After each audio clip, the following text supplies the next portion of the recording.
Looking for cold spots. Quick demo with almost every device. So you guys should be able to see me in there, orange, red, and yellow guy, right? So sorry fellas, but that means I'm the hottest thing inside the picture. So we're literally looking for those blue and black spots to start moving on their own or to take shape. So they will come up out of nowhere.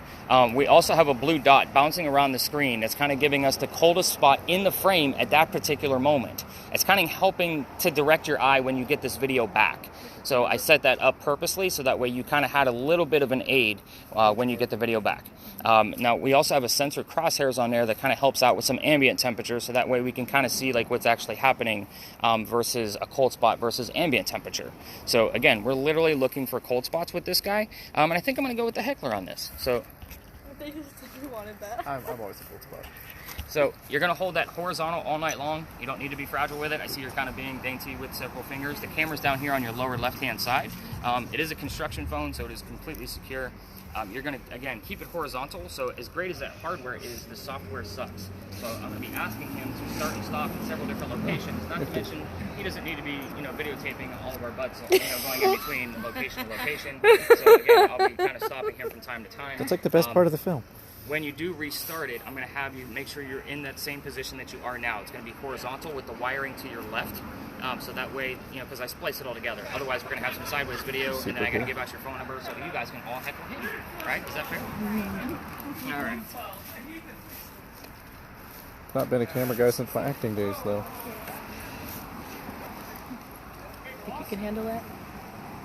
Oh, I can handle a lot of things. Take out the next camera. Especially midgets.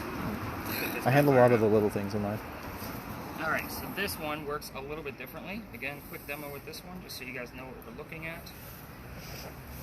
So, once it fires up here, lean it back a little bit. So you guys should not be able to see me in that little tiny black screen. Yes, it's a little tiny GoPro, but it has been altered. I'll show you how in just a minute. So, with this guy, I'm going to turn on some lights. You should be able to start seeing me in a purple hue at this point. So, the whole screen should be purple, and you should be able to see pretty much everything pretty clearly. We're working with IR lighting here. This is lighting you cannot see with your own eyes. So the hope here is that we're going to be able to capture something we would not normally be able to see with our own eyes.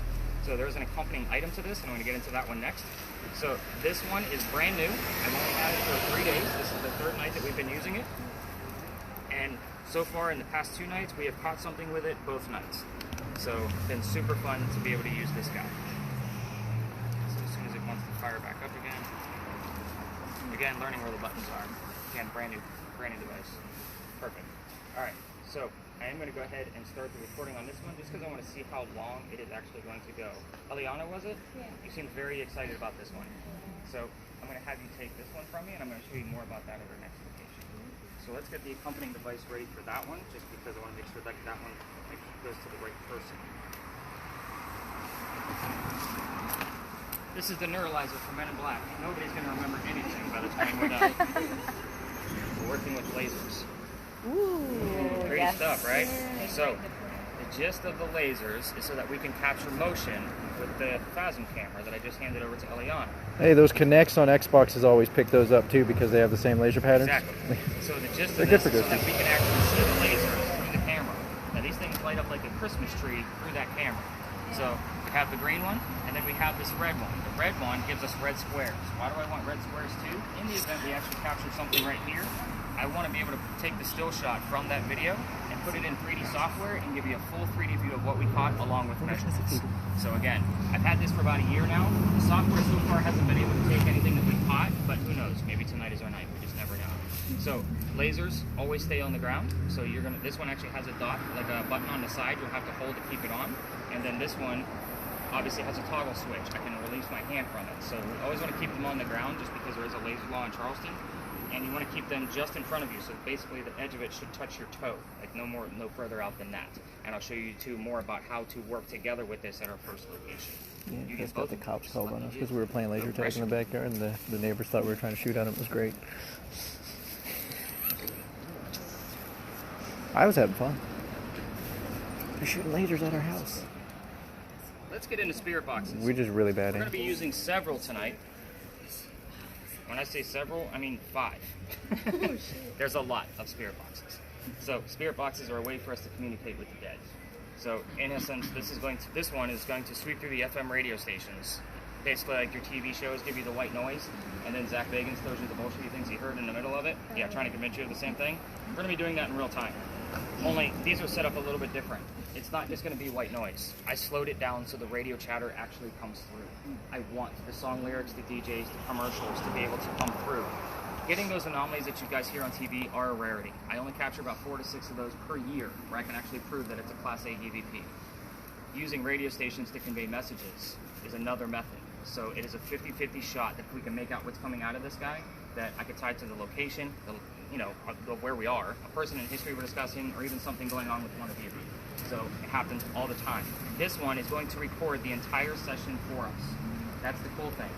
The other cool thing is that I have 2 of these I'm going to be handing out.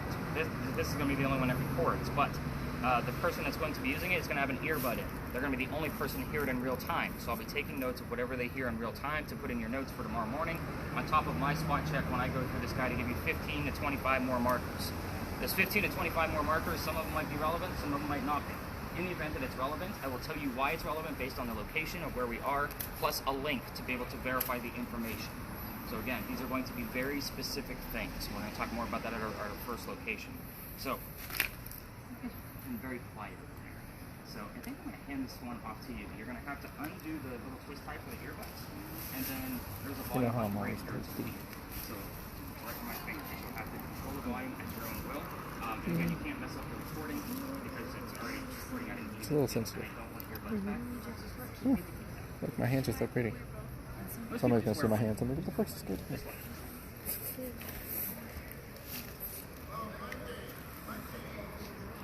Again, I have 2 of these, so I'm going to be handing out both of them. Obviously, this one will not record. We're only going to give you back 1 recorded session. So with that, you're going to get the other one. Okay.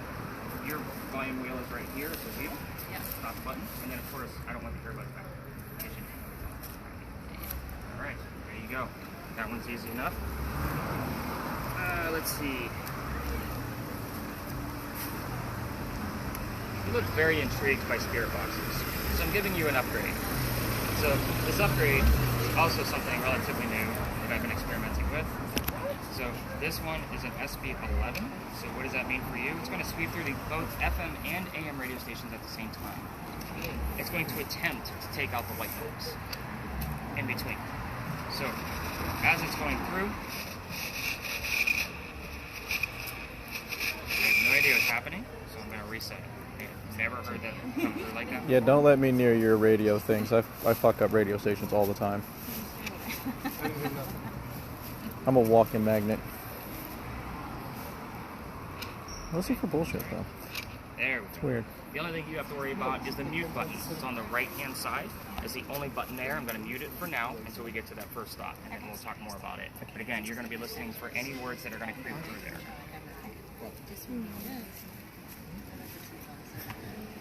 Where are we at? Intro, yeah. It's gonna be hard because he's got the heckler over there and over here. The last spirit box. This one's going to be open air. So heckler, this one's going to go to you, sir.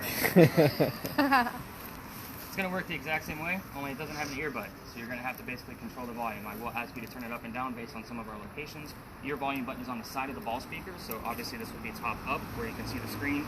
You pull this little slider down to get the volume to go down, and you push it up to get it to go up. It's not in it.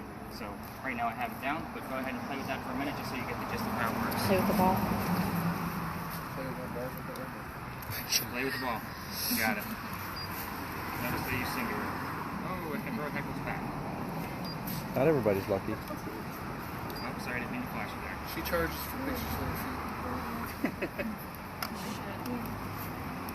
feet. EMF meters. Ooh. These are pretty much a must-have whenever we're using any kind of, going through a paranormal investigation. So you guys have probably seen these on television. These ones are the pretty basic ones. This is a newer upgrade. It makes a small buzzing sound that we can't even hear outdoors. It wasn't worth the $10 for sure. But I had to upgrade the new one because some little kid dropped mine last week and I had to get a brand new one. Oh no. And when I say dropped it was about 20 times. So no harm, no foul, right? So, but that's the whole point, is that we actually get to, upgrade everything. So with this particular guy, it's what I use to debunk a lot of things. So again, when I see this thing going off, I want to know what color it is. I already have the colors memorized and what the actual measurement is. So all we need to know is where the measurement is so I can measure it against another one that's a little bit more accurate. We're going to use this to debunk things a lot first ahead of time. So we're going to go with you on this guy. So that way she kind of knows where to stop and listen, and you guys can actually both listen in on that together because it is open air. The next one is a lot more accurate. Is a digital format. It actually has 3 different functions. So the top one is going to be the same type of EMF. So basically any of the numbers you see here, anything above 2.5, I want to know what's going on. The reason I'm handing this one off to you is because it has ambient temperature. He finds something on his camera, you and I can debunk it pretty quickly. So the last thing that it has a REM pod built into it. If something gets close to that antenna that I just pulled out, it's going to go off. The closer it gets, the higher the pitch. There are colors in there, which you and I will talk about at our first and second location. I've seen that before, yeah. So again, for now, I just need you to focus on those 2 numbers on the screen. Cool beans. Yeah, you got a toy too. Everyone's gonna get one. We're special. You're going to get a sphere box. See, what I'm as always well, but it works confused with the completely EMS is like, because your phone produces EMF, your watches produce So EMF. last but not least, this one is going to give us a Wires set of produce words in the EMF. middle of the screen from time to time. So this is kind of like an ovulus of what you guys see on television. So gonna tell an me to pop my ovulus, phone. just so everybody knows why I use this one versus an actual ovulus. An ovulus, first off, are very hard to come by. Second, it only has 2,048 terms in it. This has 9,168. It has obviously quite a bit more. 80% of this is bullshit. We're just going to put it right out there. It's the other 5 to 20% that's going to come out of this that's going to be very specific to our location, a person in history, something going on with one of us. It's going to save all of those words to a list with timestamps. That helps direct me on where to listen to your recordings or watch video. So again, I'm going to clear out last night's tour. They had 73 terms. That's been about the average lately, between 70 and 80. So we'll see what we get out of this. We already got the word senator. I'm going to tell you that that's already relevant to a story 1 block away from here. So I'm very excited already. This is good stuff. We'll So have 103. 103. Oh, okay. You gonna call it right now? All right, we'll go with that. So I don't want to see every term that pops up. Otherwise, we're gonna be out here till like 4 in the morning. So I will come to you when I want to see the list, and that way I will show you how to get to it and that kind of thing. So this is used to debunk this. If it starts going off, we can look at it and see what's around. This is normally where I joke around and say, "Go have fun, guys, and let me know what happens." But with 2 hecklers in the group, that's not gonna happen. We'll have too much fun. But you did make my bag very, very much lighter. You're welcome. So that's greatly appreciated. That's our talent. We just make bags lighter. So, let's talk about why we started here. Any comment, well, I guess any concerns before we really start breaking into this? Okay, good. You guys are going to make me talk tonight for sure. But it is my job to talk, I promise you. So, with that said, let's talk about why we started here. Big John's Tavern behind me. It used to be owned by a football player. His name was Big John Kennedy. Imagine that. He named it after himself. He played for the 1947 New York Giants.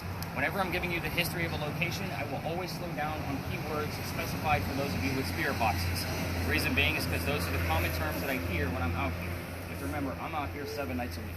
Like, I'm always busy. But with that said, Big John used to sit in the back of this bar and he would tell the bartender if the cadets coming over from the Citadel, if they were old enough to drink or not. One night, 2 guys come in, they're not old enough to drink. He has a bartender throw them out. They leave pretty angry. Yeah, you know, I'm gonna watch it later. They leave pretty angry and come back the next night and try to steal the cash register from the front of the bar. Notice I said the word try. John sees what's going on, he slams down here, he gets up, starts beating the hell out of these guys, just starts pounding them right into the floor. A couple of gunshots go off. John gets grazed in the neck, and the bullet lands behind him in the wall. John gets up after being shot, he goes back to the bartender, tells him, get him another beer, get the 2 guys on the floor, an ambulance. So, where's the irony in this story? The irony is that nobody died in that story. I told you this place is haunted, but everybody thinks that some kind of death actually occurred here. This is Big John's place. Even if the new Big Johns that we are now looking at filled in that bullet hole, Big John's blood is still here. People that sit here in the front tend to get a little queasy, nauseous, or heavy. This is kind of your, heated warning. If anybody feels any of those symptoms tonight, I need to know immediately, so that way we can move the whole group and get that person to safety. I won't say that I haven't had to call the paramedics, EMTs in the past. So again, that's the scariest thing I'm probably going to tell you all night long. So let's move on, shall we? All right. With that said, have you guys taken any other kind of terms for history? No, nothing. Wow. I can lie to you guys all night long, right?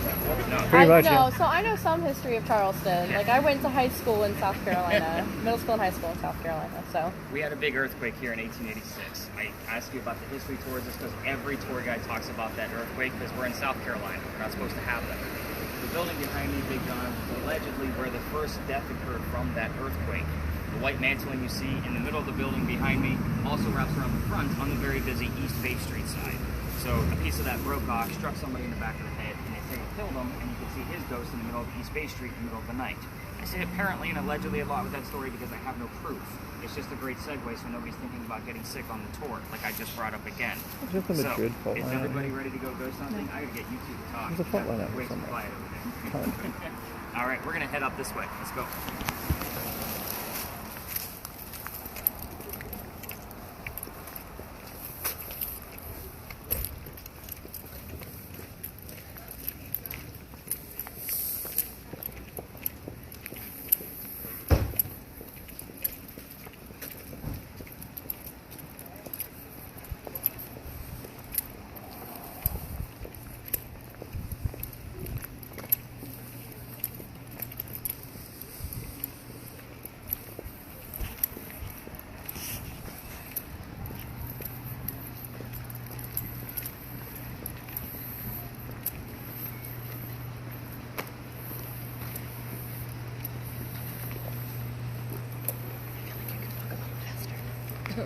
Who, me? yes, you. But yeah, but then the thing gets all shaky. We can find ghosties on the roof. All right, so everybody to kind of gather around here. Gather, children, gather. So, I want everybody to kind of think of your time with me tonight as kind of a ghost hunting 101. We're going to keep leveling up as we get through the night. By the last location, you'll all know exactly what to be looking for on your devices. So, just noticed one set of lights wasn't on. So, this place is going to be super simple. We're not going to spend a lot of time here. Again, it's so I can show 10 people how to use 10 different devices. This is the big red barn lot. This is where we keep the horses for your carriage rides. So again, no lasers on that building, and we won't want to keep the open air spirit boxes too noisy. So we're just going to keep them kind of like right where they're at right now because we're not going to spend a lot of time here. The history here is super simple, and I did it that way on purpose so I can show you more about your devices. This is the same big red barn that held horses that delivered milk and eggs to the residents of Charleston. So let's talk about those spirit boxes. There's plenty of them out there tonight. This is not a Ouija board. This is not television. This is not YouTube. This is not, is somebody here? Because everybody wants to ask that question. If somebody says no, that means somebody's here. So we are not going to be asking yes and no questions all night long. Some of these spaces I'll be giving you impromptu questions that you can use that I commonly get answers for. If you decide that you want to start going rogue and asking your own questions in the spaces, by all means, just make sure they're not yes or no questions and it's something we can actually prove. In a space like this, I would normally tell my spirit box teams, you're going to ask questions that you already know the answers to, just so you get used to listening and looking for your spirit boxes. So basically what I mean by that is, if somebody's here, tell me what color the big red barn is, right? Obviously we're going to be looking and listening for the color red. When I say listening, it's going to be based on just the messages being conveyed by DJs and song lyrics. But the word red might not be available to them right away, and somebody really wants to get a message through to us and answer our question. Fire truck, blood, heart. Those three things are specifically red. So again, I would take that as an acceptable answer. What color is the big red barn? Blood. I'm good with that. However, most of the night I'm going to require to verify what's actually happening, two things to be going off or to answer each other to verify what's happening. For example, Daniel, was it? Yeah. Let's say Daniel's word list actually has the word art on it. It probably doesn't right now. And then Tina hears the number 40, okay? Neither one of those terms mean anything by themselves, but Art Faircloth was number 40 on Big John's team. So see how we have to put things together? It's all about matching up the clues and what's actually going to make sense. So again, a lot of these people we're going to be discussing tonight are from the 17 and 1800s. A lot of them have the same damn names, Charleses and Georges. I mean, we need to know who the hell we're talking to. So again, that's why we always look for those secondary clues. So I think the spirit boxes have a pretty good gist on what they're going to be listening and looking for tonight and how to use them. Let's talk about these two cameras. I'm already forgetting your name because you're just heckler in my mind. Tom. Tom. I'll get it. 17th century name. So let's say, well, we're going to talk about your camera Well, I mean, next. You're going to try to do my two family's different from out things here. for us, Tom. You're going to try to keep one of us in view. The reason why is because we're going to be the warmest thing out here. So it's going to give you the array of color on the screen. It's going to be much easier to find cold spots if we have an array of color. Right. So the other thing you're going to try to do is keep the sky out of view. The reason being is because that blue dot defaults to the sky because there's no surface. It's looking for a surface, and it's obviously colder up in the sky. So again, some of those spaces might be impossible. Do your best. But it seems like you already got pretty good gist on that. Where's my other camera? Oh yeah, that's right. Like, hang on. So the two of you are going to be working together. So yours is already recording, and I want to see how long it's actually going to go for. So again, I'll kind of help you with the starts and stops on yours. Normally I wouldn't have started it at the old version by now because it would have already locked up on us 20 times. But let's go ahead and shine down one of those lasers for me, Molly. All right, so I don't want you looking down at it. I want you to take 2 to 3 steps backwards. Perfect, right there. You're looking for things right here. We already know what the squares look like. So we're looking for something to go through very quickly. So basically, I mean, you're perfect. It's right on your toes. You know, you're keeping it in control. So basically, the slower the two of you move together, the easier it's going to be to actually capture something actually going through it. So that way we can actually get the still and be able to hopefully measure whatever we caught through the red one. The green one doesn't give me that option, but it is still super cool when things pass through it. So that's how the two of you are going to work together. So again, yours nice and tight, close to your feet, and you're going to be anywhere between 2 to 5 feet away, capturing the full grid, which is in between, obviously, the grid, you know, marker, so her hand, all the way to the ground.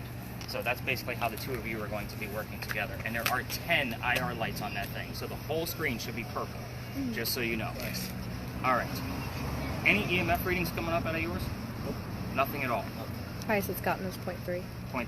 All right, absolutely nothing. I'm going to call this a dead zone. I say we go deep dive into history much more than ponies and football players. What do you think? Yep. Oh, before we move on, both of you with cameras, some of these spaces are going to have parked cars in them, and people don't like to be filmed either. If I do kind of an Andy's coming, act casual kind of thing, you're basically going to be playing with a cell phone, much easier to hide. Selfie stick? You're going to be pointing it at the ground. Okay. So again, the next space we go to is definitely going to have some cars parked in it. I can almost guarantee you that. So again, if people are going to their vehicles, obviously I'll do an Andy's coming or let's act casual kind of mentality with the video cameras. Everybody else, we're going to be fair game. So let's go see what we can find at the next spot. Let's do this. Let's go deep dive a little bit. I want to go pet the dog. I'm excited about the new camera. Can you tell? Oh, there we go. When we were walking out here, we had some random ass cat from the alley come out and try and get pets. It wanted love. I think it was trying to show us where its kitten was because it had like a fupa. Oh my god. And I was like, it kept running over, meowing at us, and then it would run away.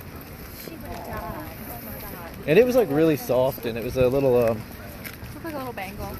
well, not a bangle. It's that standard tabby that's like brown, but it's got all the stripes that are mixed and multicolored. Yeah. Is that a tabby? Tortie. Not No, a tortie, no, because it torties has, are like, like stripes. black, and Okay, they look so like they've been fine. thrown with colors. Yeah. They always have like cream colored bellies, and then they have like the dark down their back, and then the stripes. Yeah. Kind of like almost like brindle. Okay, yeah. Yeah. Let's call them barn cats. Hello. Dan, did anything come up on your word list lately? Tina. Tina came up already? Yeah. There's a little white box next to the word that looks like a scroll. Yeah. Go ahead and tap it. And you'll be able to scroll through those words. What were like the last 3 to 4 words that came up? Reduce Tina place. Okay. Tina wants a smaller place, Except for your obviously. name. Of course. So we'll kind of see if you brought somebody with you, which happens often. So, welcome to another beautiful site of Charleston, everybody. You're in a parking lot. Woohoo! This place used to be something. Of course, that's why we're here. So this place used to be the Eliza and Charles Pinckney Mansion. So their mansion actually sat in the front of this lot facing East Bay Street. Eliza's garden was lined up with Five Church Restaurant and came all the way across, and we are standing in the servant and slave quarters for the home. So, first off, Spirit Box teams, I am not going to be giving you questions like what color is George Washington's white horse, like what we did with the red barn over there. You will get the answers from your Spirit Boxes. I will withhold information on purpose so that you all have a genuine experience. So, let's get into this. Eliza and Charles had a son named Charles. They had a nephew named Charles. That's 3 different Charleses. Now you guys all know why I need those secondary clues. So, the son and the nephew were signers of the Constitution for South Carolina. That's a big deal for us, but I hate politics more than you. Let's move on. So, I know, everybody kind of chuckles at that, except for It tonight. just jumped to 4.8. 4.8. Remember that number? I will definitely write it down when I'm done giving the history. Is this still on mute? It is still on mute. We're going to keep it on mute for just another minute. So, Eliza and Charles got married at a young Maybe age. they like their So I'm not going to tell you Cerise how people. old Eliza was, but I will tell you it was according to today's standards, not the colonial times that she came from. So if you're going to ask her how old she was when she got married, 2.5. obviously it's going to be according to today's standards, not 12 and 14 years old. 3.6. So the reason I bring this up is because 7.6. keep those numbers in mind. I got to write them all down. So Charles was over double her age when they married. So that was a pretty big deal back then. You might get, you know, either number of how old they were when they got married. But anyway, she married him because her father over in England thought he was dying, and he wanted to see all of his children one last time. She didn't think he was dying, so she stayed put. This is 1744. There's no such thing as marrying for a green card or citizenship because we're not even a country yet. Now, she was right. Dad got better. That means Dad starts sending her apologetic gifts from England to this space. One of those things happened to be the plant seeds of indigo. Indigo is a plant that makes blue dye that makes her blue jeans blue. You're the only one with it on tonight, sir. So that's how we still use it today. When she got these seeds, she didn't know what to do with them.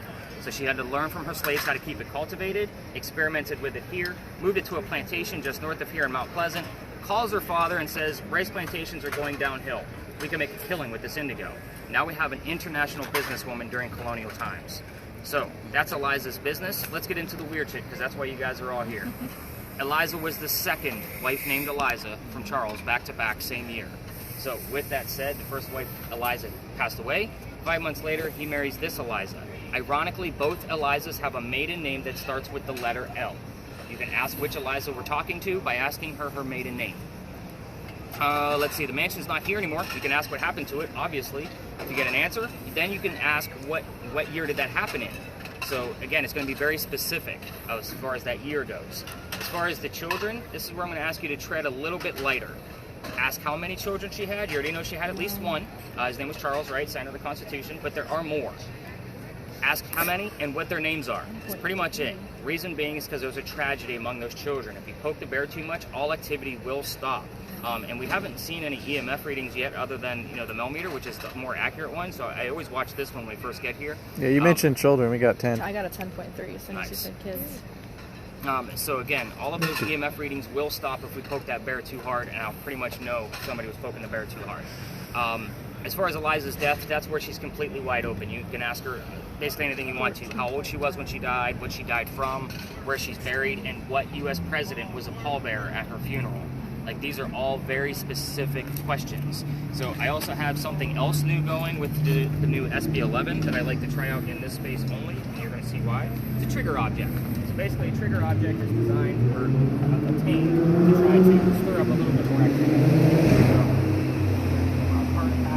So I have here a small vial of indigo seeds. So these are the actual type of seeds that actually make blue dye. They took like 6 weeks to come in, so you're going to carry that around with you in hopes that it's going to stir up some activity to be able to come out of your spirit box. It's been most active with that specific spirit box so far, so we'll kind of see what happens with that. So we are going to be spreading out inside the slot. We're not going to go in between cars, that kind of thing. We're not going to go in front of cars. And obviously this is the only entrance and exit where we came in for vehicles to come in and out. So just be aware of your surroundings. We will spend anywhere between 8 to 12 minutes here depending on how much activity is actually going on. I will be bouncing around with each set of you, writing down notes of things that are going on. Keep in mind, Spirit Box teams, that if you're asking questions, those answers can go anywhere. I have an audio, we have 2 video cameras that have audio, and 5 Spirit Boxes. There's a lot that those answers can go to. That's why I bounce around with all of you. This is why I love these large groups, because I literally have everything I've got for them to be able to communicate back to us. So I got to work with you first anyway to show you how to use that REM pod. So we're going to talk about those numbers first, but everybody else feel free to turn up those spirit boxes. Let's spread out. And Eliana, you're already recording, so you're good to go. But you're going to hang back with me so I can show you how to use that and give me the numbers you've already heard. Unmute yours, Christina, so you'll be good. So what we're, just give me a basic look at what we're I have a dumpster. They got up to 12 or 17.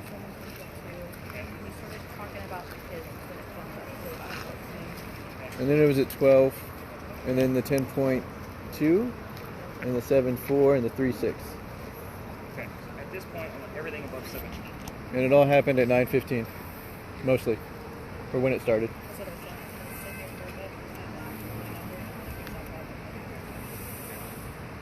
Again, because I don't want to break down 1,000 numbers, give me everything above 17. We have that whole range of like 3 point something, and a small escalation, because I want to put it in the border. No,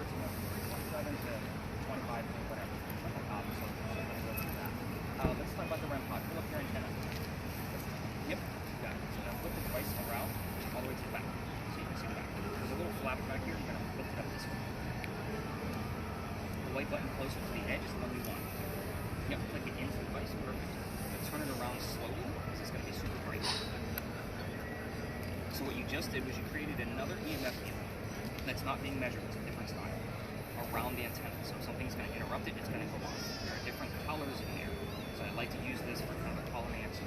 Notice that there were different colors in the middle, blue, purple. I like to use those specifically just because even when I'm working with child association color, that way I can see if I can get a reaction. But I will ask somebody, why is it maybe go blue and go purple? That way they have to go so long. That way I can see it's a calling answer. Now this thing will go off.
So I'm gonna stick around with you. I'm just trying to get everybody on the camera so whenever they get this back, they'll be part of it. Let's go over there. See with our heckler friend real quick.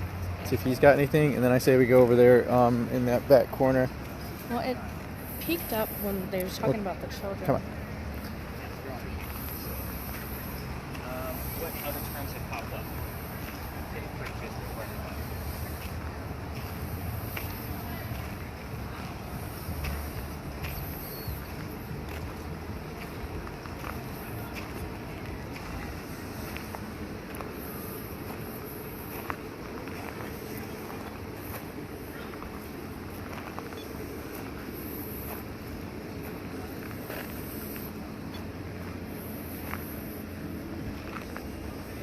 So it spiked when he was talking about the children, so I wonder... Well, I mean, we don't talk about the kids. Yeah. They don't like that. They don't like that.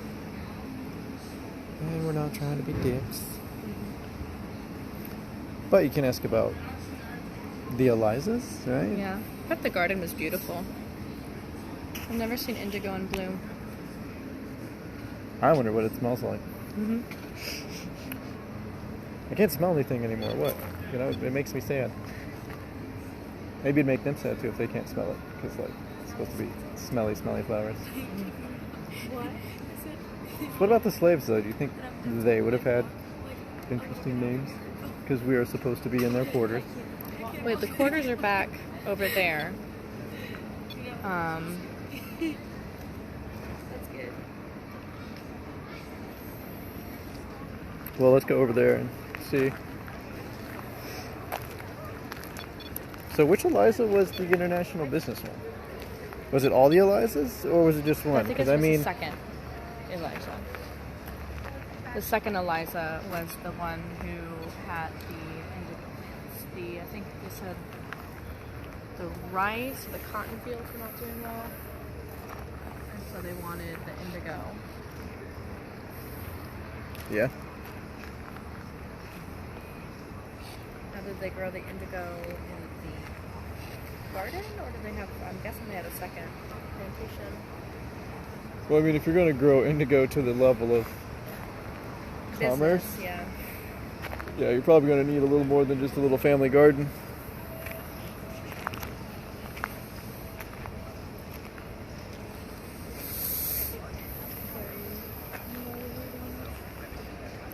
I mean, we got more readings over there, didn't we?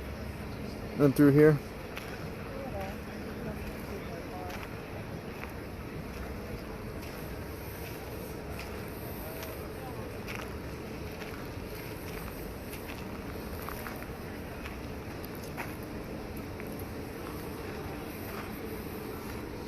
Kind of need to have somebody in frame and not pointing at people's cars. It's infrared. It doesn't pick up License plates. images. It's true. Like, see? Yeah. You won't see any of that.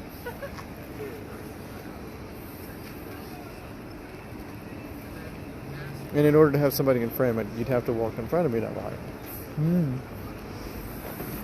Trying to walk relatively smoothly, so it doesn't just go off. Does it go off if you jerk? Yeah, because it's supposed to be set on a table. Says who? So it's like,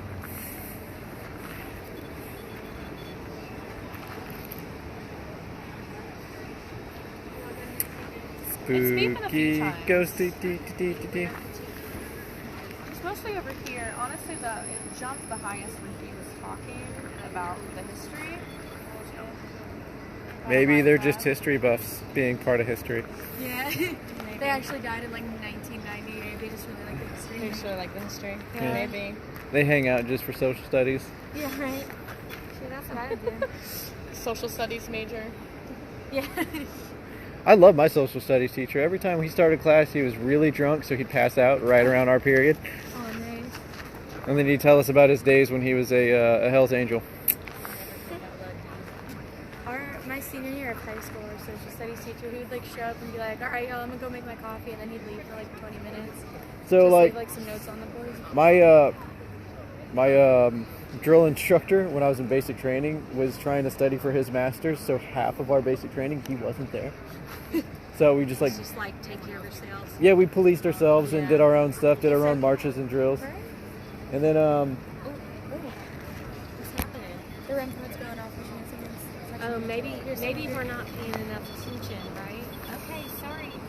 Sorry, we're not paying attention.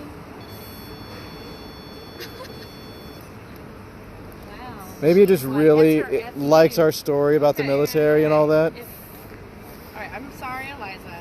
If that's you, can you touch it again? Can you make it? Can you make it go to the blue light?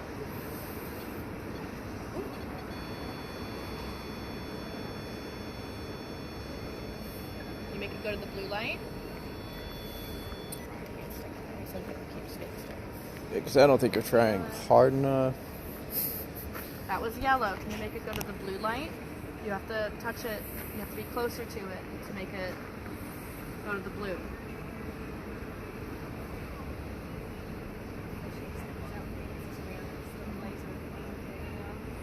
Yeah, if you want, we can actually see if you walk in between that laser and the ground. To see you. Yeah, I know you're beautiful. I want to see you.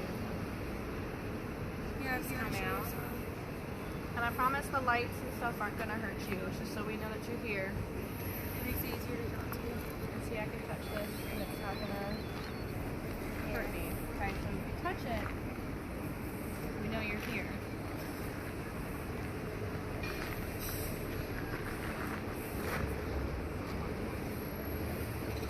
Are you still with us?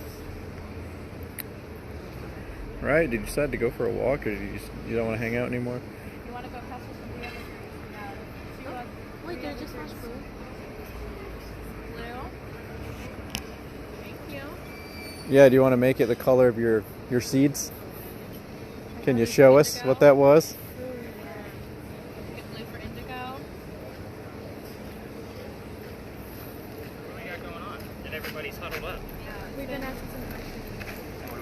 It went solid for a minute.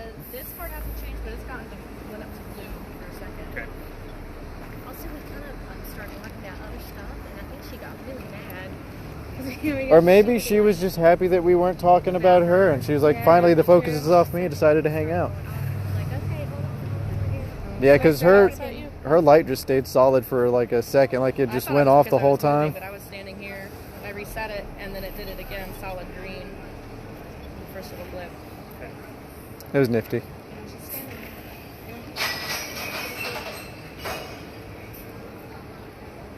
And with your guys' ordeal, like your setup, this isn't always an in-the-moment catch. Like, we don't always capture something passing Yeah. through it.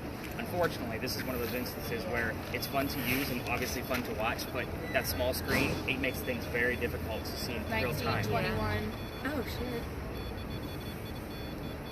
See? 19.7. She's very upset. Yeah. We're here to talk to you, so Reset for me?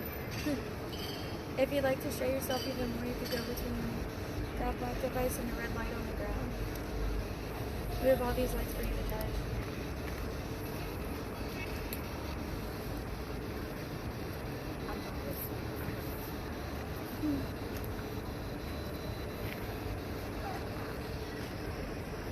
Anything popping up on your stop? No, everything stayed pretty consistent. It's another instance where it's the review the next day where I caught most of the actual evidence that came out of that camera. Yeah, and we're outside too, so it's a lot of background for it. Yeah, definitely reset. Any other terms come up? Understand and the word Palestinian. Palestinian. What is it? Palestinian? We're Palestinian. I don't know. It is. Yeah. Usually when something like that pops up, it's usually relevant to somebody on my current tour or the next one. I often get the names of people for my next tour as well. Like it's the weirdest thing between nationalities and actual names. And when I'm not, it's not like Tom or John. It's like I'll get the name Tina or Annie. Like just showed up the other night and I had an Annie on my tour last night. So it wasn't Ann, it was Annie, A-N-N-I-E. So it was very specific. That's so Yeah, that word list, I love using it because you just never know what's going to pop up out of it. Heard anything out of there yet? We'll take it. You heard something. I think the lens is a little smudged, but I can't tell if it's just like the light. That's from the amount of lights that are there. I always keep a clock with me anyway, so wipe it off. We've had some stuff going on. It's calmed down now. Might have been proud of her. Okay, yeah. Or maybe she just wants some space to walk around, spread her toes, you The know. last one used to actually sow her water seeds. box and actually gain humidity, so we always had like watermarks on it. Which was cool. That's so I'm so glad I upgraded. That thing has actually been pretty amazing the past 2 nights. So when I say I caught something with that the past 2 nights, I have definitive orbs. Not like little bugs passing through. Yeah. I mean orbs. We had one bug. I got like really excited for a split second. Like, Yeah, they were definitive. I mean, when I say definitive, like change direction. They're shit. big, like they come down like this and then change. Like crazy.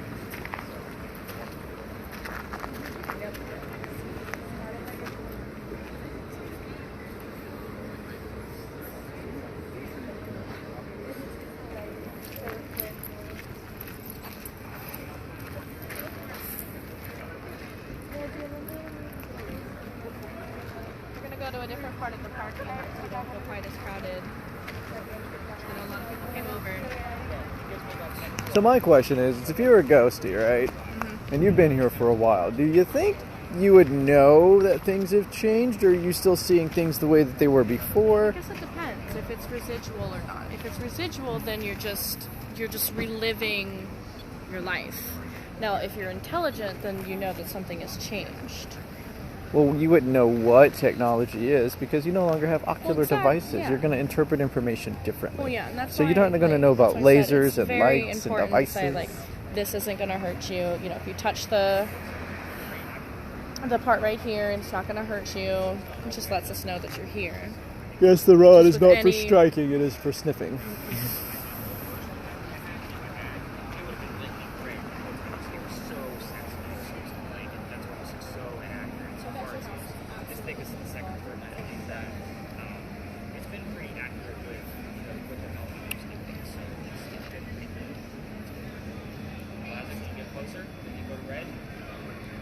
22, 20. He's getting the same thing over there. It's gone to blue to orange. Oh, and all I did was say I bet your house was absolutely beautiful. Oh, nice. I did get a cool breeze, but I don't know if it's 22 actually to- cooling down or and not. it went all the way to blue again. What was that? Said I got a cool breeze, but I don't know if it actually got cool out here because it's Nah, outside. It's just a, Yeah. it's a nice cool night, Charles. But we can All right, name I'm the gonna breeze. pull everybody towards this side and get us some, now that everybody really has a good grip on what their device is. So, guys, I'm gonna pull this off to the back over here.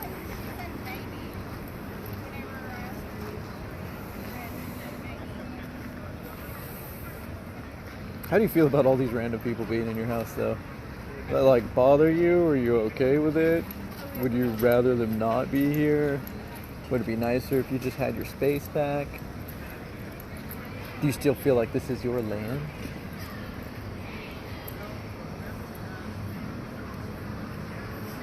Do you not like the sound of my voice? I feel that. That's okay. Did you like the indigo? Or were you mad with your father?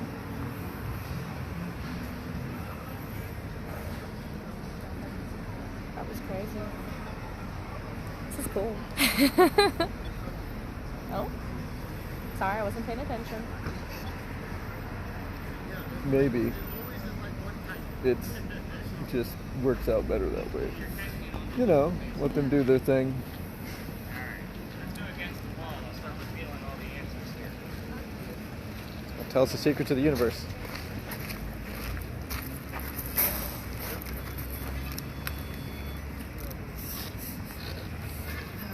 So, videos. We can go ahead and stop those.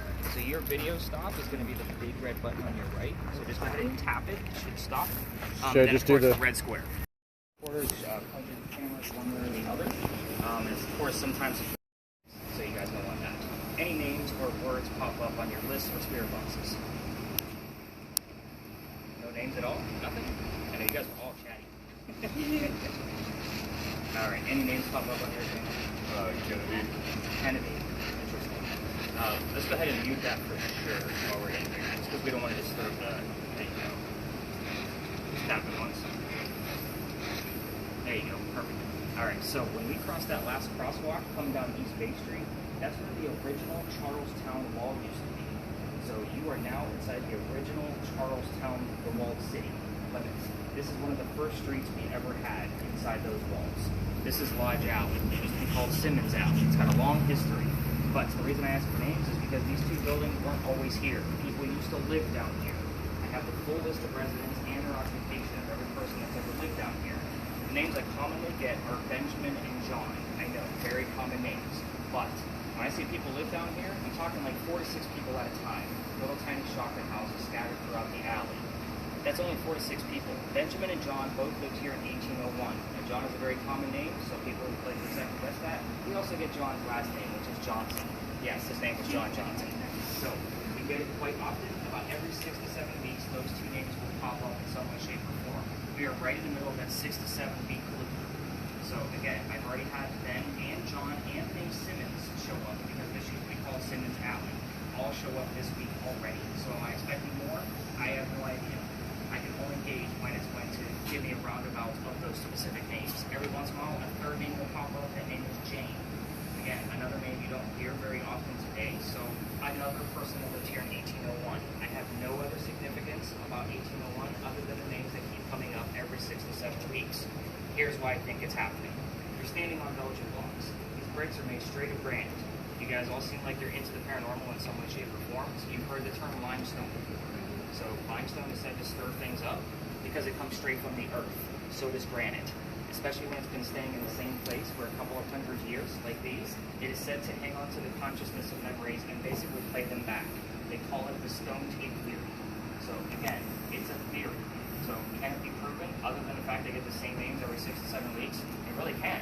There's other things that, in the past 100 years, people trying to prove this theory, and it's very interesting, a long study about it. So, they did find some of these people's clothing and tools and their silverware when they did do an archaeological dig here, and they classified them as lower class. First off, I already said that they had shotgun houses, so that makes sense there. The other piece is that the other side of the wall would have been on the other side of East Bay Street of where we were walking. So the smell of low tide would be coming through here quite often. The rich of Charleston are not going to put up with that. So again, if you've been down to the Battery, you probably noticed the houses are skinny in the front and they go long backwards. They're that way for a couple of reasons. First off, you were taxed based on how much street side you took. So again, the skinnier your house, the less taxes you pay. And we just left the Pinckney Mansion site where I showed you it was broad. For the Pinckneys, they're politicians and indigo farmers. They have money. It was bragging rights to be able to show off their whole house. Not to mention they're outside the city walls. The other reason is those houses are skinny at the Batteries because it helps keep the smell of low tide out because we have piazzas. It's basically a front porch with a door. So basically the door helps to keep the smell of low tide from coming inside the home. You open up the second story, it allows the cool breeze to come in from the water and cool air drops, heat rises. It's old school air conditioning. So again, those houses that you see angled down there are angled that way specifically on purpose for a reason. So again, when you're walking around town, you even see houses like that in neighborhoods in the middle of the peninsula. It's very interesting. So let's see, before people lived here, the Freemasons had a Masonic lodge here, which is why it's called Lodge Alley. Now, of course, I get terms around the Freemasons, not very often, but I do get like Freemason, Mason, brick, obviously has shown up, and the word Illuminati shows up from time to time. You've got to chuckle whenever you hear it, because first off, I have two questions for you. Who the hell is saying the word Illuminati on the radio? And why are they talking about it? And second, why am I only hearing it when I'm in this space? So again, last year alone it came up 4 or 5 times, and I've already had it twice this year. So again, I have to keep track of this stuff because it's too odd of an anomaly to not keep track of. So again, very interesting space, and we are going to go through the whole alley, but the next space we're going to go to, and I staggered here on purpose just because again, we're not asking questions, it's all about the recordings at this point. The next space is another alley, but I can't take you all the way through it like what we're doing right now. Here's why. I've been kicked out. So you guys have the blinky lights and all of your noisemakers. It is residential at the end. So again, you guys joined the annoying group. Good on you. So with that said, I still tell the story because it still stirs up quite a bit through the rest of our night. The story is pretty common around Charleston. I'm going to probably tell it to you if you've already heard it, been on another ghost tour. It's the Philadelphia Alley story with the duels that go on over there. We all tell the same story, but I tell a little bit differently because we're ghost hunting. You're going to get different clues out of me based on what I've seen in the past. We are going to get some footage when we get to Philadelphia Alley. As we exit this alley, the 2 video cameras will stop your video, so you guys both know where your power buttons are by now, because we're going to be cutting through a neighborhood. We don't record in neighborhoods, and we definitely keep our airborne spirit boxes on mute as we cut through to get to the next space. As far as the EMFs, we're probably still going to get some false positives. So again, kind of keep that in mind as we go through some of these neighborhoods, and we're going to be getting closer to those more popular areas with the 20 people ghost tours. So again, I stay out of their way because they're telling the story and moving on. We are not. We're actually going to be investigating each space. After that, we'll kind of go. I'll see what's going on with the spirit boxes, and that corner has like 15 ghost stories on that Thank corner. you. If you guys are giving me relative terms to the things I normally don't talk about, I'll tell you what those stories are. Otherwise, I'll go to my go-to stories, and then we're going to deep dive into a female pirate. It's kind of a big giant hurrah. Now that is a crazy ass story. And I'll tell you more about that once we get to Philadelphia Alley because part of the female pirate story started with Philadelphia Alley for me. Again, I've been booted out. It'll all make sense once we get there. Again, I love bringing you down here because you're in Charleston. You have to see some kind of cobblestone. But at least now you can realize when you're walking through stones like this, they have some history to them. They've been here for a long time. Late 1790s, I believe, that these were laid. So just imagine how many years of memories these are actually hanging on to. I'm sure you've noticed so far that I've taken you to spaces the other ghost tours I haven't been to. We haven't seen one yet. That's why I always get that money here. So again, have we heard anything since we've been here? Those of you with spirit boxes, we gotta get you to listen in. So those spirit boxes are not easy. So I am never surprised when somebody has a hard time with it. I'm asking these folks to do something with their hearing that they're not used to doing. And you're going to see that when you get that recording back tomorrow morning. It is not an easy task at all. My markers help a great deal because then they're like, oh, that's how he's listening to them. You have to be able to catch certain things. So again, it's not an easy task. So let's kind of see what happens. So let's go up to the next alley and see if we can capture. Again, don't forget to shut off your video as we exit. If in your case, if you want to be the last 2 out, you can turn your camera and there's nobody down here and get some footage just for 5-15 seconds. Yeah. Just so I can see if anything's going to be going on down here with the camera. Now that I know everything's illuminated, the other one didn't do that. So I'm going to test some new stuff out. I'm going to let her play a little bit.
Oh my god, we use so many drones. It's insane, kind of. What do you use drones for? I'm working on Outer Banks right now, the TV show. Oh, nice. And we've been doing a lot of drone work. What do you do for them? I'm a production assistant. I used to do a lot of little things. I used to do acting things. Oh yeah? In Seattle, yeah, I was on Twin Peaks, Oh nice. Last Scene in Idaho, some Netflix shows, and I did some video recording for them because I was like bored. So I was like, why don't I just help run your camera? Yeah. So, welcome to Philadelphia Alley. This place has a long history, and it is called Philadelphia Alley because we had to rename it after one of our cities that helped us after our many, many fires that I told you about earlier, right? So we named it after Philadelphia. That's also after dueling became illegal and stupid. So this used to be called Duelers Alley. We all tell the same story, like I said, so I'm going to get right into it because there's a lot of clues here.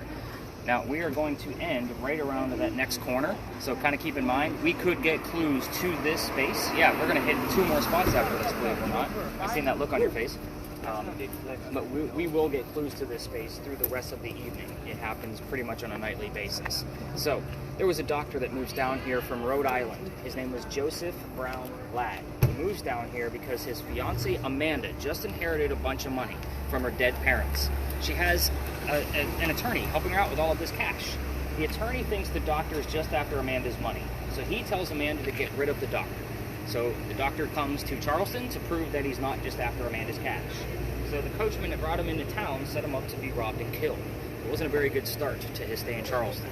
Somebody walking by, his name was Ralph Isaacs. I'm going to stop on Ralph for a moment because you guys are ghost hunting. Ralph Isaacs has the same initials as where the doctor came from.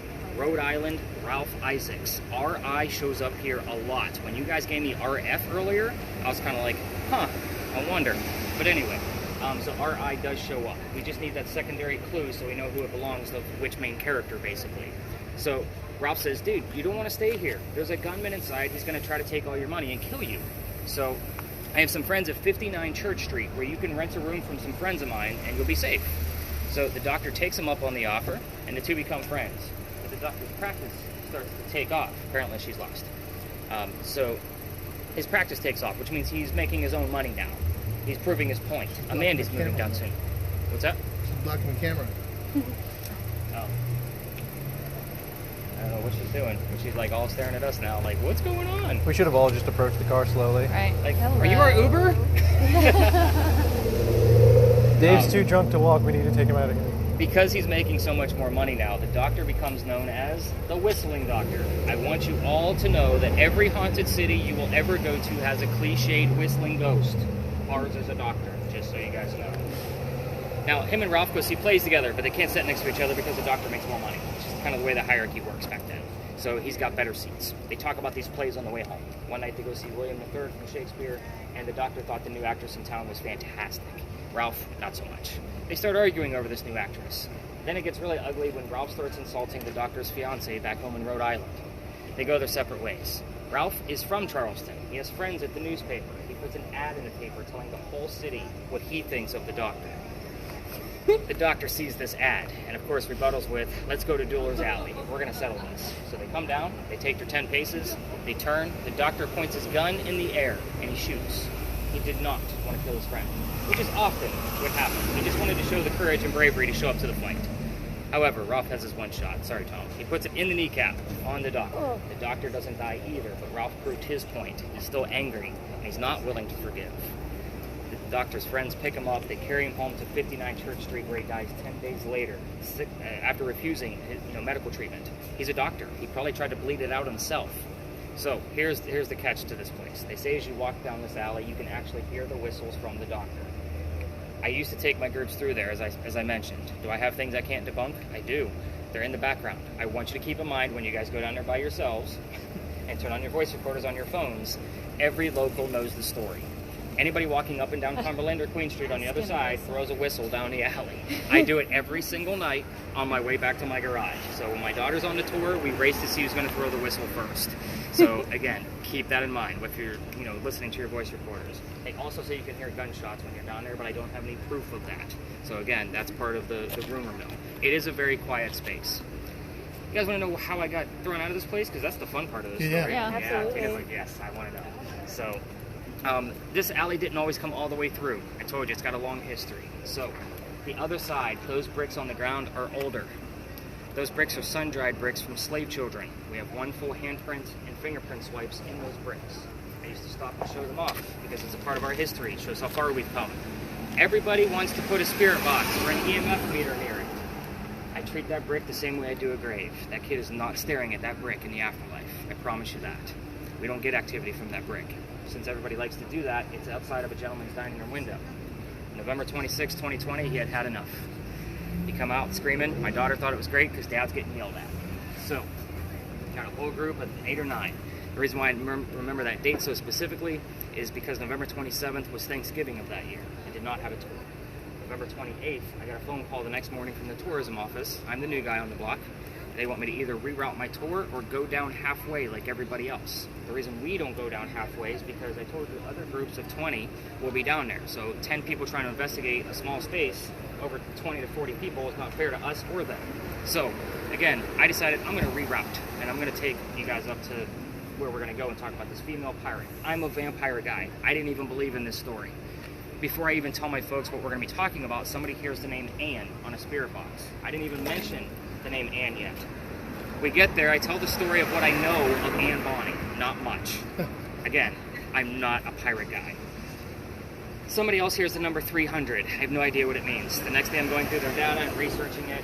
Turns out we were there on November 28th of 2020. Anne Bonny's trial for piracy was November 28th, 1720. We were there on the exact 300-year anniversary of her trial. Well, god damn it, now I gotta research pirates, and I've read more books on pirates since that time.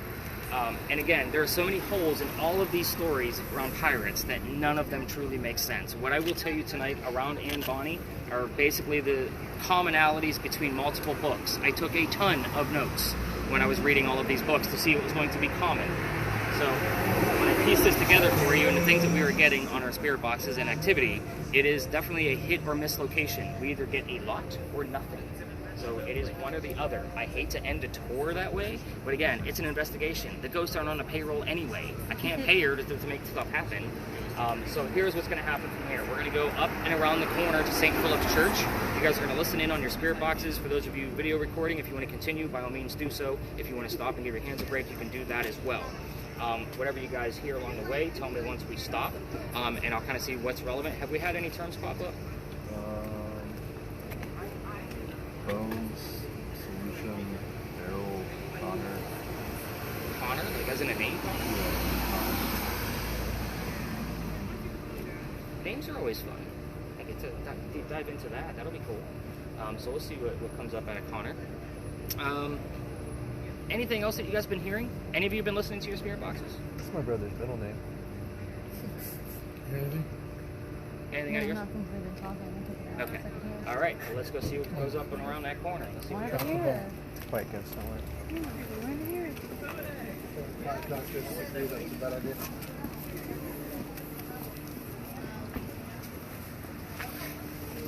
Gonna record the back of the OT.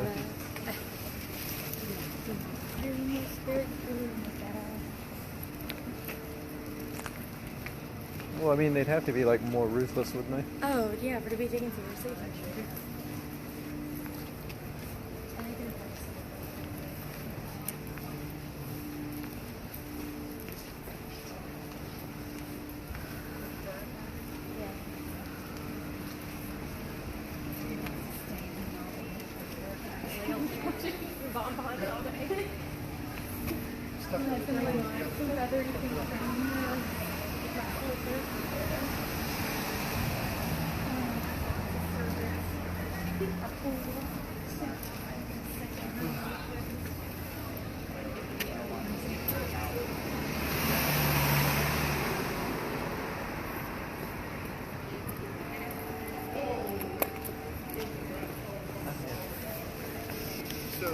I'm trying to think of a good spot to point this little FLIR.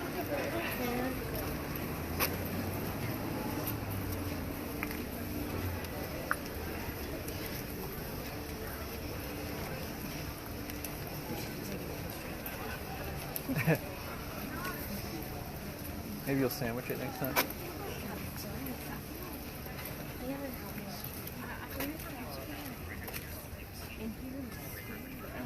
It's a cool looking tree.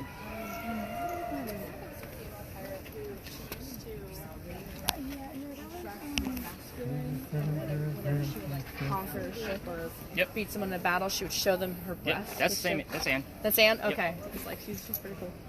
And I actually reveal kind of that part at the end anyway. So you'll see it now. That wall over in the distance over this courtyard, that is the wall to Philadelphia Alley that we just discussed. I like to point out that there's a gate in the middle of it. That gate was there because it was a shortcut for when there was a loser to a duel. Remember, the alley didn't go all the way through, so if there was a loser, meaning a dead guy, they would have to carry the dead weight all the way down to Queen Street. You all seen how long that alley is. They carry that dead weight all the way around to Queen, and then have to bring them around to get to the cemetery behind me. So again, I like to point out the death gate across here. It does have a wrought iron gate on it, and it does stay locked all the time. But not many people know why that gate is actually there. Remember, there was a wall just past that would block people from going down to Cumberland Street. So again, I call it the death gate.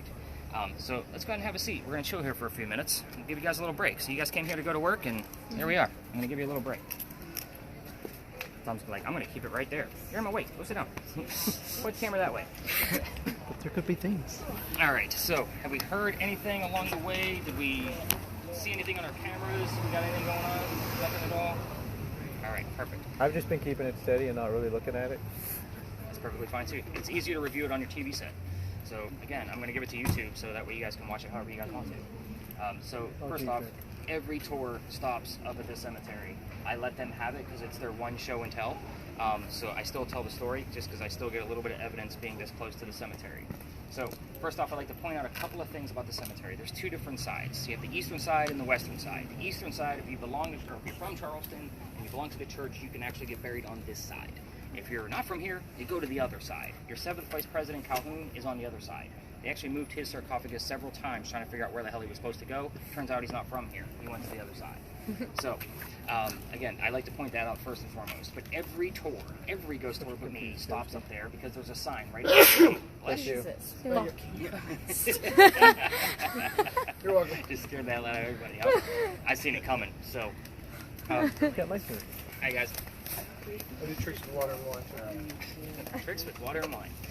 So they're looking at a sign right inside the gate that says, "There's no ghost here, but the Holy Ghost." There's a reason for it. So first off, I'd like to point out that there's a light over the cemetery pointing right at that sign, trying to deter people like me to recreating what actually happened there. So here's what happened. Young lady dies by the name of Sue Howard Hardy. We're talking ghost hunting out here, so initials mean something, right? We just talked about Ralph. Sue Howard Hardy. Sue Howard Hardy. It's cheesy, it's campy, but I've seen it, I've heard it. Sue loves to give us her initials around this space. So, she dies 6 days after her stillborn child in 1888. That's the end of her story. Really, that's about it. A local photographer in 1987 is taking pictures of all of our cemeteries. He captures a full apparition in one of his photographs as he's developing them. So, it's 1987. He doesn't have the tech that we have now. So he sends it off to Kodak. I don't think I have to explain what Kodak is to this group. That's pretty cool. I think the teenagers look at me like I have 3 heads. What the hell is a Kodak? Is that a bear? But again, Kodak doesn't know what to do with the picture either. So I am going to show you the picture, but heated warning, it does have a curse attached to it, so please do not touch my tablet. Even if you're handling it in a digital format, females, you'll get the same symptoms like what we talked about at Big John's. Pregnant females probably not going to have a good pregnancy based on the gist of the story. Keep in mind, I'm not going to be the guy where somebody had a great vacation and 9 months later I cursed your family. So again, not a joke. He's like, yeah, whatever, I got this. I've seen that eye roll. So I'm going to show you the picture because, like, for guys like me, this thing is gold. Like, you can't mistake what it is. I'm going to go down the line 2 by 2 so everybody gets a chance to see it. So here's the full picture. Here's the apparition. Looking at her back. Yeah, it's like I'm gonna throw you into that screen. Next to her, and that is like she's praying over her. Face Also, first. there's an instance too where the baby is buried right now. So it's a great possibility. Full picture. Apparition is here, looking at her back, top of her head, her shoulders, her shawl, and the baby. Full pic. Apparition's right here. You see her shoulders, the baby basket's next to her, and that is her own grave. Yeah, please don't touch it. Full picture. Those Like are her hunched shoulders. over? Yep, like she's praying over her own grave. And then there's the baby basket next to it as well.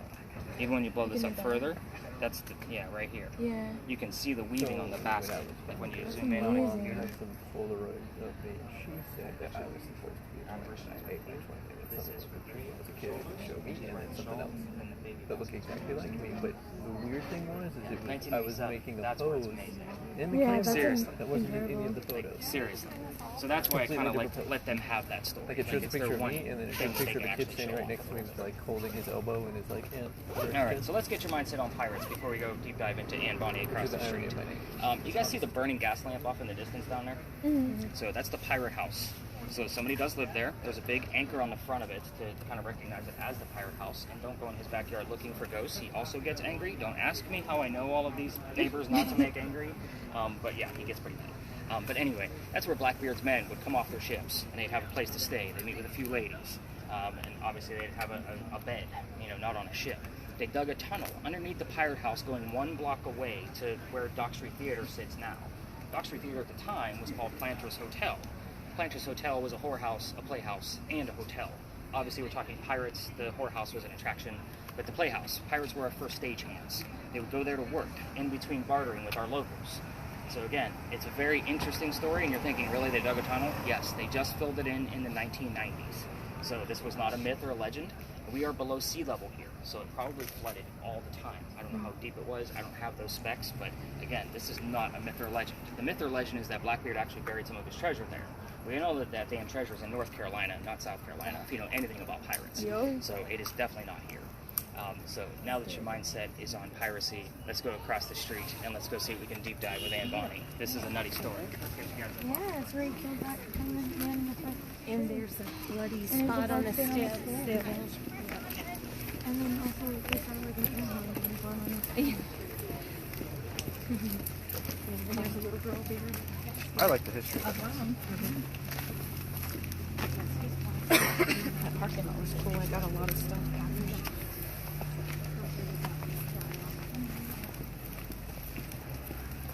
Oh, that's a cute little car. She's actually helping the filming and production of Outer Banks. TV show. We were geeking out. I was like, I do movie stuff too.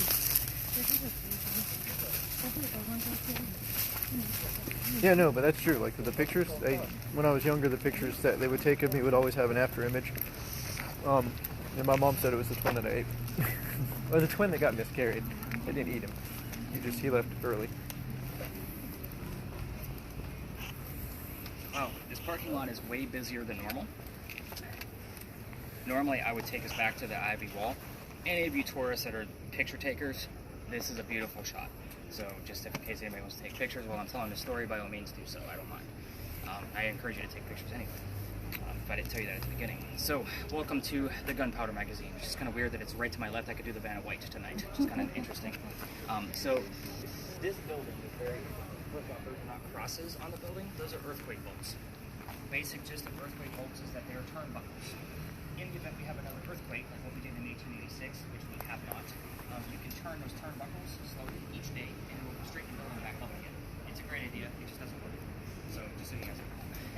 The reason I bring these ones up specifically is because these are the first set of earthquake bolts that South Carolina, or Charleston actually put in, because this is the oldest government building in South Carolina. So it held gunpowder for 7 different wars, including the Civil War. We talked about the original Charlestown Wall earlier. Where that parking garage sits now is where the wall stood. So it came up Cumberland Street, past the powder magazine, and started going south, to my right, your left, towards the battery. So it locked the powder magazine into the corners of the walls on purpose. Looks like it's actually a wedding going on, so we might actually have to kind of stay pretty tight over here as people look like they're coming out of the church. There's a play tonight, a musical going on tonight. Oh, down at Dock Street? Yeah. Okay, gotcha. I think where the building shifted or where they had another building up against it makes it a little different. Yeah, we're going to talk about all that too. So the reason why it's locked into the corners is because we're 3 blocks away from the water, and it is the furthest way they could get it away from the water so it can be kind of protected. So from Revolutionary warships and or pirate ships from the water. If it gets attacked by cannon coming all the way up here, it's going to have a hard time penetrating the 32-inch thick walls. So again, they're pretty thick in there. It's protecting gunpowder. We're going to pretend it goes all the way through and blows up the gunpowder. There's sand underneath those red shingles that you all see that's supposed to go up in the air with the explosion and fall to put out the fire of the gunpowder. It's another great idea, but that doesn't work either. So we had another powder magazine closer to the battery. It did get attacked because of our geography. It's much closer to the water. Sand went up, the building burned to the ground, it doesn't exist. This one's just never been attacked. It's now a museum, so if you ever need to get out of our heat or cold, because we do get those extremes, it's a great $5 to spend. I'm not a sponsor of them, I just love this place. So, we're here because this building took 10 years to build. That doesn't sound like our government, does it? 10 years, small building? So, our story begins right in the middle of it. So that's why we're here. This is a familiar building to the same time period that Anne Bonny was here in Charleston. It's kind of like using a toy to kind of attract a child ghost. You know, I call it a familiar. So with that said, 1708, a young lady moves here from Ireland. Her name is Anne Cormac. She moves here with her father and his mistress. The mistress is her mother. Is everybody with me so far? There's a lot of weird twists in this. The three of them are running away from his wife. How angry was she? Just saying. So they land in Georgetown, just north of here. Dad buys a plantation, mom dies pretty quickly. That means he has to send young Anne down here to be able to sell anything from the plantation to keep things afloat.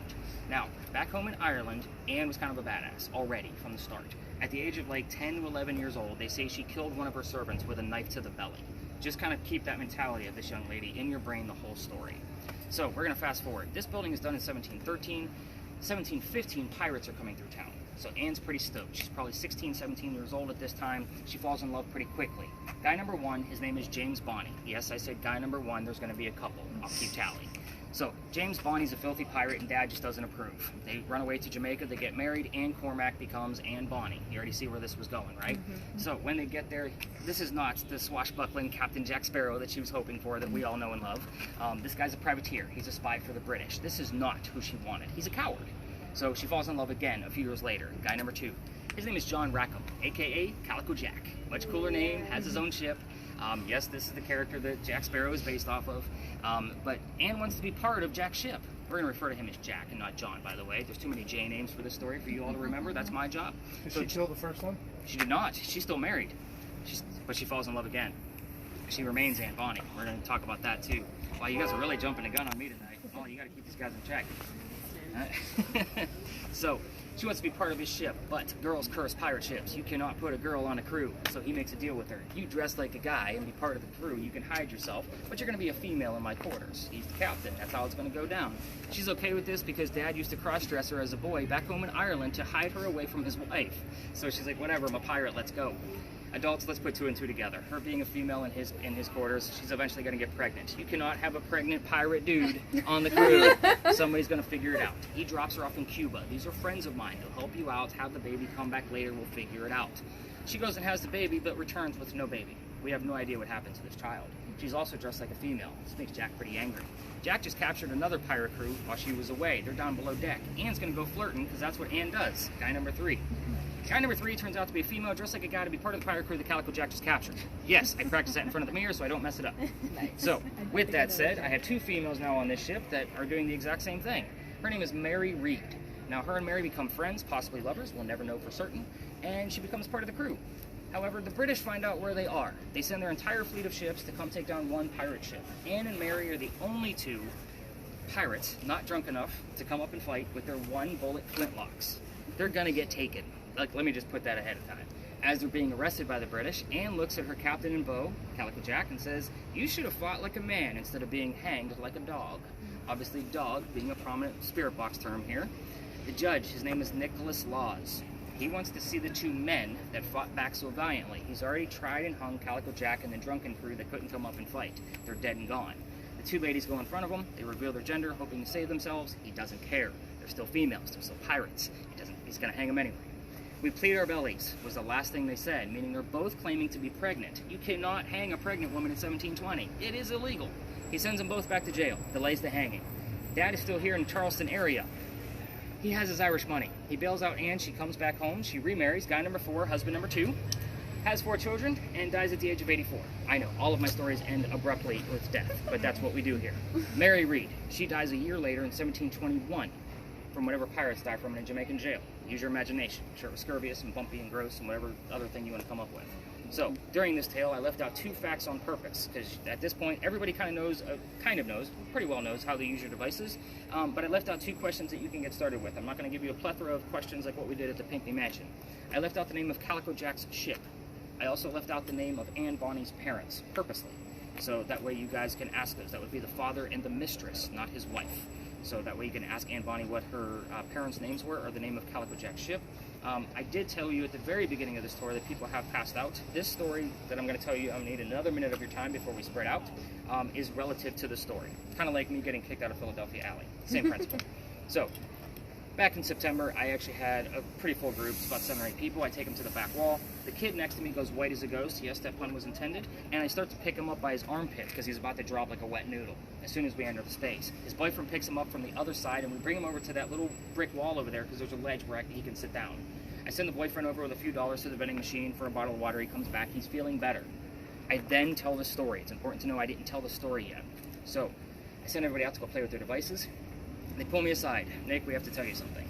We are 2 transgender males, meaning I had 2 females dressed as males, just like Anne and Mary on my tour. And it made complete sense as to why one of them about passed out the minute we entered the space. So take that for what it's worth. I'm a good writer, but I cannot make that kind of stuff up. It is just what it is. They are perfectly fine with me telling this story to my groups every single night because it kind of shows why I give that heated warning.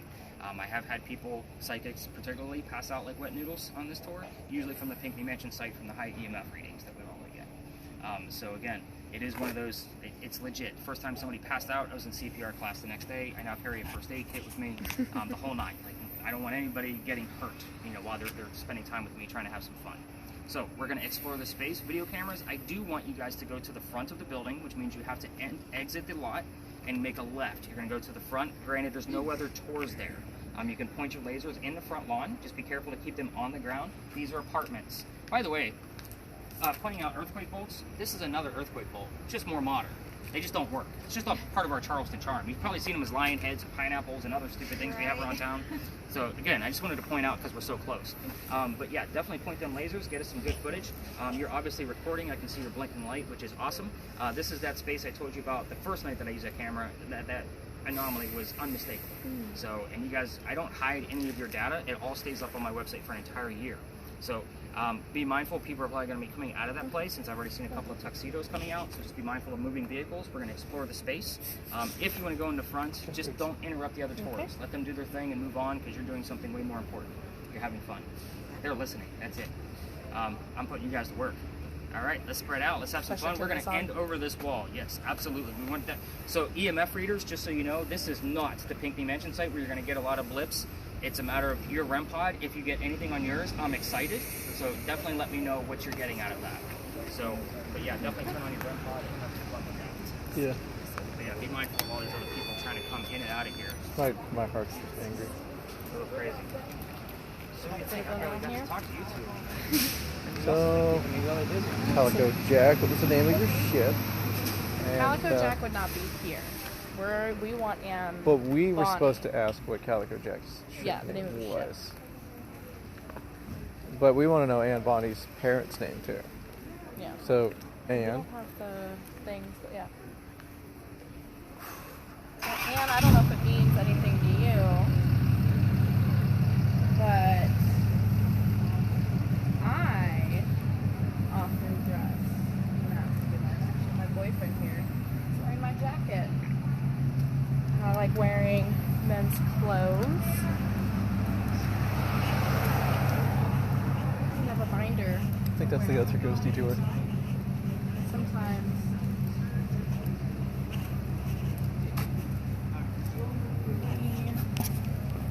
I think this is the front he said he wanted. Okay. Right down there. A little busy. Oh god, they're all coming together. Around this way.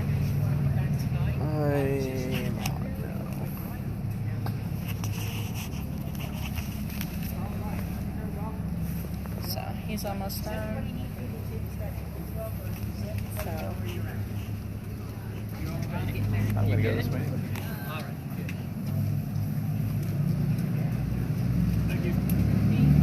If you go down Slippery Hill right now, that's Church Street, just go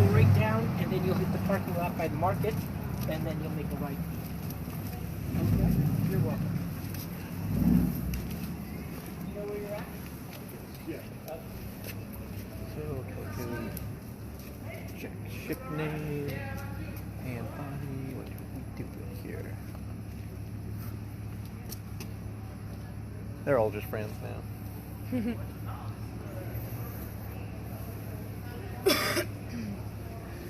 So I actually used to go to a place that had those. Mm-hmm.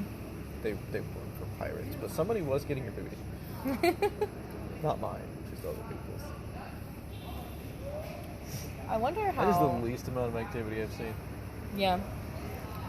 It's just dead here. Huh? Like everyone else. Wonder how what? Well, I wonder how Anne felt after doing all this pirating stuff to now having to. Live the rest of her days as a mom. With little pirate children. Yeah. They weren't even pirate children, they were regular people.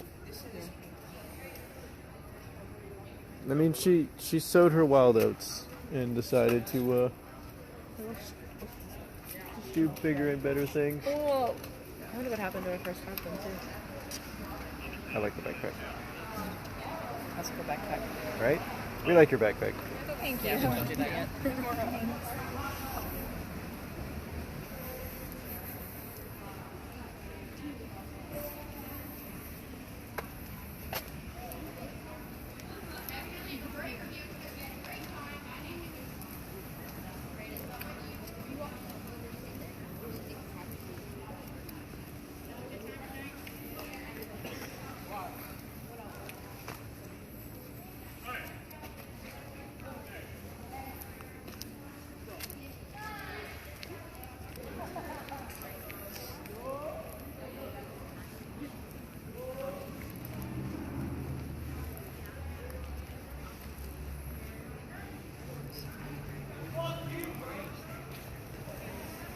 So I wonder what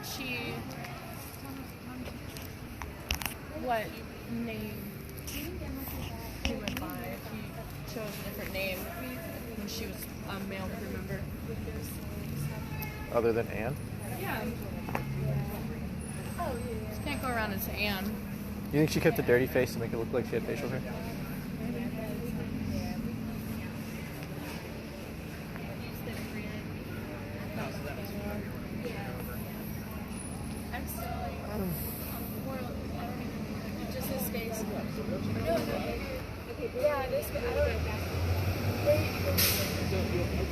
Well, I feel better. If there's another story, Then- Ron telling the story, just wait your time. What? Don't push past the car. Words. Words? What do we got going on with your end? Nothing? Craziness? Nothing? There was a little blip, but... Are you still recording? Yeah. Okay. Just want to make sure. Well, and it's interesting because, like, I was saying as we were walking that I'm non-binary, and I have like a binder and things like that. So like sometimes I'll dress more masculine. Sure. So I was using that. See if anything happens. My heart got super angry with your story. Went up to like 110. His resting is usually like 68, No, my resting's at 48 now. 48. Never mind. Gotten to Pretty low. a beat every other second. Let's head over this way, because I like to go chill by this wall and wait for you guys all to swarm back to me. You know, Ari, you guys hear anything? I haven't heard anything, but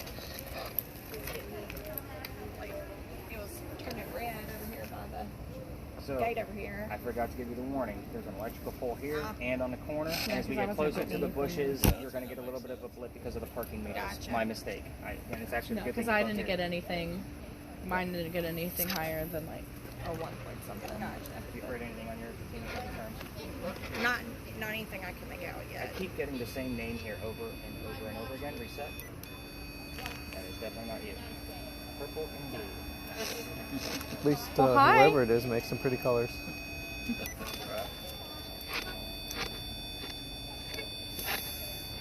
Okay, that's so funny, Anne. And step away from it.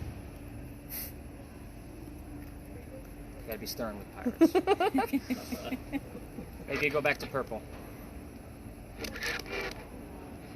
No. I'm here every night.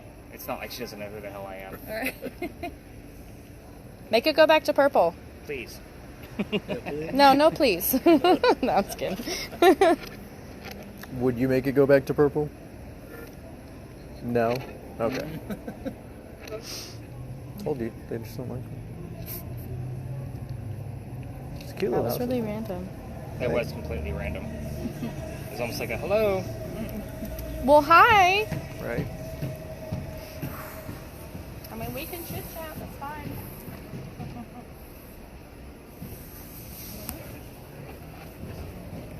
You guys got anything going on with your boxes?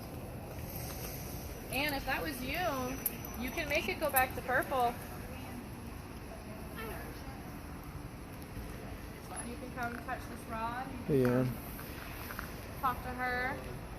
Another name, Eliza.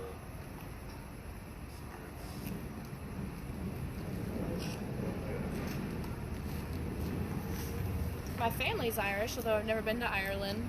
I've heard it's beautiful. My Did you ever family's miss got it? houses. And you probably know what they're about.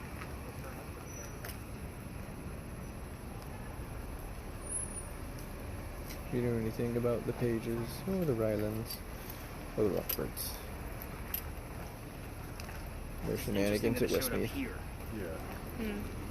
The name Eliza and Washington showed up. Huh. Charles is married across the street with the husband and the nephew, Interesting. but Eliza's not. What I will tell you is that the other Eliza, Lamb, is also buried across the street as well. So I have dove into that, like, where are these people? Like, why am I getting different readings? It's just weird that we're getting Pinckney stuff over here that's not directly relatable to Charles. So things like that are going to be relatable to Charles is like the word promise, because he did introduce the Pinckney's promise to the Constitution.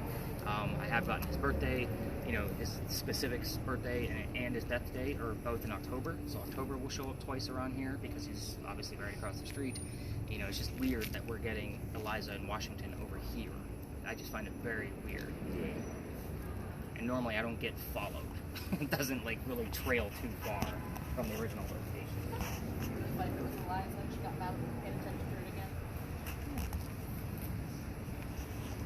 Well, it's a good thing yours is recording, so we'll see how I go through it in the morning. Get a little tap back. Real curious. So is this what you guys thought you were signing up for when you guys originally got going? I don't know. Again, this is a different type of activity. It sure is.